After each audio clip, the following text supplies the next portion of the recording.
اعوذ باللہ من الشیطان الرجیم بسم اللہ الرحمن الرحیم واذکر فی الکتاب موسیٰ، اور کتاب میں تذکرہ کیجئے موسیٰ کا، انہ کان مخلصا، یقیناً ہم نے اسے خاص اپنا بنا لیا تھا۔ اس کی تفسیر آگے آ جائے گی سورہ طٰہٰ کے اندر۔ وکان رسولا نبیا، اور وہ رسول نبی تھے۔ ونادیناہ من جانب طور الایمن، اور ہم نے اس کو پکارا، اس سے بات کی، اس کو بلایا طور پہاڑ کے داہنی جانب سے۔ وقربناہ نجیا، اسے قریب ہم نے بلایا سرگوشی کے لیے۔ ووہبنا لہ من رحمتنا اخاہ ہارون نبیا، اور ہم نے اسے اپنی رحمت سے اس کو یہ مقام بھی عطا کیا کہ اس کے بھائی ہارون کو بھی نبوت عطا کر دی، چونکہ یہ درخواست کی تھی حضرت موسیٰ علیہ السلام نے، وہ اگلی صورت میں آ جائے گا۔ وَاذْكُرْ فِي الْكِتَابِ اسماعیل، اور ذرا تذکرہ کیجئے کتاب میں اسماعیل کا بھی، انہ کان صادق الوعد، یقیناً وہ بڑے وعدے کے سچے تھے۔ اور خاص طور پر اشارہ ہو رہا ہے اتنا بڑا وعدہ جو حضرت ابراہیم سے اپنے والد سے انہوں نے کیا تھا کہ یا ابت افعل ما تؤمر ستجدنی انشاءاللہ صابرا، ابا جان کر گزریے جو بھی آپ کو اللہ کی طرف سے حکم آ رہا ہے، مجھے ذبح کرنے کا حکم ہے، ذبح کر دیجئے، انشاءاللہ آپ مجھے صابر پائیں گے۔ تو وہ آخری وقت تک انہوں نے اپنے اس وعدے کو نبھایا اور گردن جو ہے رکھ دی کہ چلائیے چھری۔ صادق الوعد وکان رسول النبی، اور وہ بھی مزاجی اعتبار سے جو میں نے عرض کیا ہے، حضرت حمزہ چونکہ ویسے بھی نسل میں حضرت اسماعیل کی نسل میں سے ہیں، تو اگر آپ دیکھیں گے تو بہت ہی ان کے درمیان شخصیت کی مشابہت نظر آئے گی۔ رسول النبی، وہ رسول نبی تھے۔ وکان یامر اہلہ بالصلاۃ والزکاۃ وکان عند ربہ مرضیہ، اور وہ حکم دیتے تھے اپنے گھر والوں کو نماز کا بھی اور زکوٰۃ کا بھی، اور وہ اپنے رب کے نزدیک بہت ہی پسندیدہ تھے، بہت ہی اللہ تعالیٰ کو کے منظور نظر کہہ لیجیے، مرضیہ۔ واذکر فی الکتاب ادریس، اور تذکرہ کیجئے کتاب میں ادریس کا بھی۔ یہ ادریس علیہ السلام جو ہے یہ ایک نبی ہیں کہ جو حضرت آدم اور حضرت نوح کے مابین گزرے ہیں۔ حضرت آدم اور حضرت نوح کے مابین ایک اور نبی بھی گزرے ہیں، قرآن مجید میں ذکر نہیں ہے، تورات میں شیس علیہ السلام۔ تو نبی تو یہ ہیں حضرت آدم پہلے نبی، پھر یہ دو اور نبی ہیں حضرت ادریس۔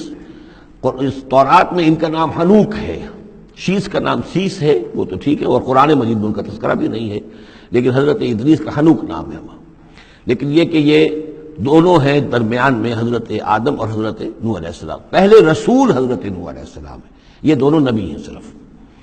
وَاذْكُرْ فِي الْكِتَابِ ادریس، اور تذکرہ کیجئے کتاب میں اس قرآن میں ادریس کا، انہ کان صدیقا نبیا، یقیناً وہ بھی صدیق نبی تھے، مزاجاً ان کا بھی وہی حضرت ابراہیم کے ساتھ مناسبت، صدیقیت والا مزاج۔ وَرَفَعْنَاهُ مَكَانًا عَلِيًّا، اور ہم نے انہیں اٹھایا تھا بہت بلند مقام تک۔ اب یہ اٹھانا جو ہے ویسے تو بعض لوگوں کا خیال ہے کہ شاید وہ بھی حضرت عیسیٰ علیہ السلام کی طرح رفع سماوی ان کی ہوئی ہے، چوتھے آسمان میں حضور کی ان سے ملاقات ہوئی ہے شب معراج میں۔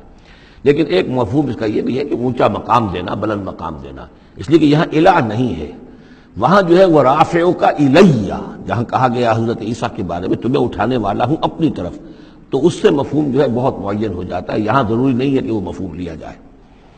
اولئک الذین انعم اللہ علیہم، دیکھیے وہی لفظ آ گیا اب، یہ ہیں وہ لوگ جن پر انعام فرمایا ہے اللہ نے، من النبیین، انبیاء میں سے۔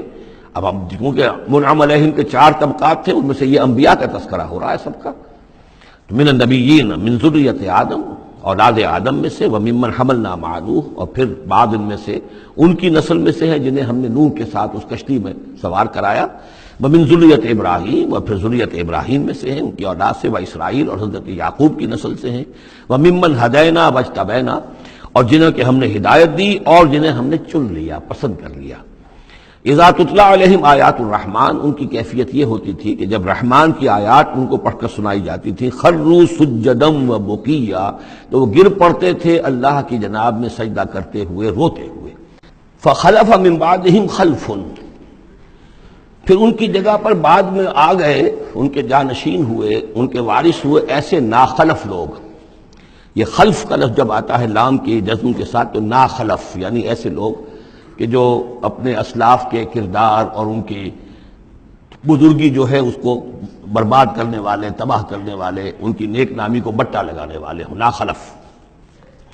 فخلف من بعدہم خلف، پھر ان کی اولاد میں سے ایسے ناخلف بھی پیدا ہوئے، اضاعوا الصلاۃ، جنہوں نے نماز کو تو ضائع کر دیا، واتبعوا الشہوات، اور خواہشات کی پیروی کی، شہوات، خواہشات، جذبات، فسوف یلقون غیا، تو عنقریب ان کی ملاقات ہو جائے گی گمراہی کے ساتھ، یعنی گمراہی کا جو انجام ہے یہ اس سے دوچار ہو جائیں گے۔ الا من تاب وآمن وعمل صالحا، سوائے اس کے کہ جو توبہ کریں اور ایمان لائیں اور نیک عمل کریں، فاولئک یدخلون الجنہ، وہ لوگ جنت میں داخل ہوں گے، ولا یظلمون شیئا، اور ان پر قطعاً کوئی ظلم نہیں کیا جائے گا، ان کا کوئی حق تلفی نہیں کی جائے گی، ان کے پورے اعمال کا انہیں بدلہ مل جائے گا۔ جنات عدن التی وعد الرحمن عبادہ بالغیب، یعنی ان کو کیا ملے گا؟ وہ باغات، ریزیڈینشل گارڈن، بسنے والے باغات، رہنے والے باغات، جن کا کہ وعدہ کیا تھا رحمان نے اپنے بندوں سے غیب میں۔ یعنی ظاہر بات ہے قرآن مجید میں وعدہ ہو رہا ہے تو اب نہ وہ جنت ہمارے سامنے ہے، نہ خود اللہ تعالیٰ جو ہے روح در روح ہمارے سامنے ہے، ہم ایمان لا رہے ہیں اس پر غیب، یؤمنون بالغیب۔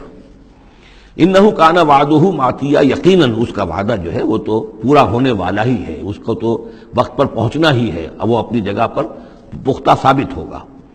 لا یسمعون فیہا لغوا الا سلاما، وہ نہیں سنیں گے اس میں کوئی لغو بات، بس صرف سلام ہی سلام، ہر طرف سے فرشتے آ رہے ہیں تو سلام، قیلا سلاما سلاما۔ وَلَهُمْ رِزْقُهُمْ فِيهَا بُكْرَةً وَعَشِيًّا، اور ان کے لیے ان کا رزق ہوگا اس میں صبح بھی اور شام کو بھی۔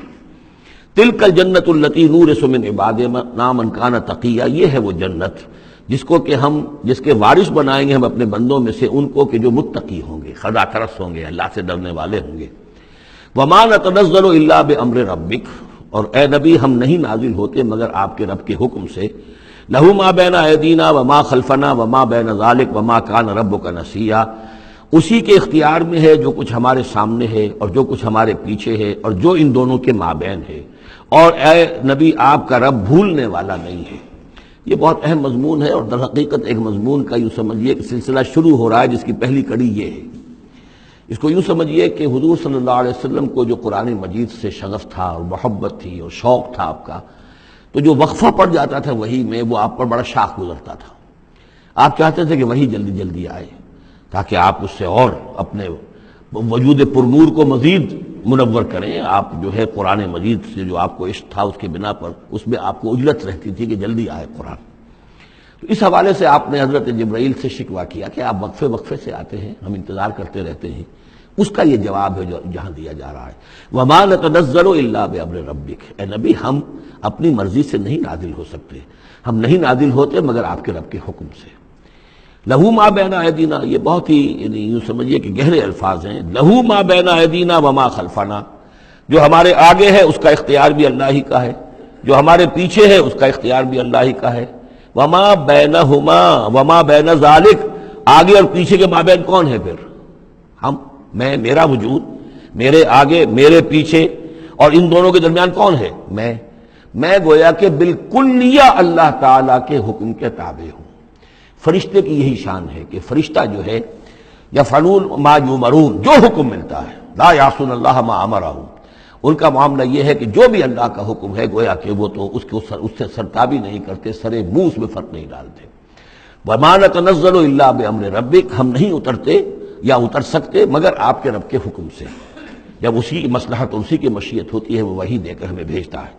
لہو ما بین ایدینا وما خلفنا وما بین ذالک وما کان ربک نسیا، اور اے نبی یہ جو کچھ تاخیر ہو جاتی کسی بھول کی وجہ سے نہیں ہے کہ اللہ کو کوئی نسیان لائق ہو گیا ہے تو تھوڑی دیر کے لیے توجہ کہیں اور ہو گئی ہے، معاذ اللہ، تیرا رب جو ہے بھولنے والا نہیں ہے، بلکہ یہ حکمت کے تحت ہے، اللہ تعالیٰ کی مشیت یہ ہے۔ کذالک لنثبت بہ فؤادک رتل اللہ ترتیلا، وہ جو ہم پڑھ چکے سورہ بنی اسرائیل میں بھی، وقرآنا فرقناہ لتقرأہ علی الناس علی مکث ونزلناہ تنزیلا، یہ ہماری حکمت ہے کہ ذرا وقفے وقفے سے آپ یہ قرآن لوگوں کو پڑھ کر سنائیں۔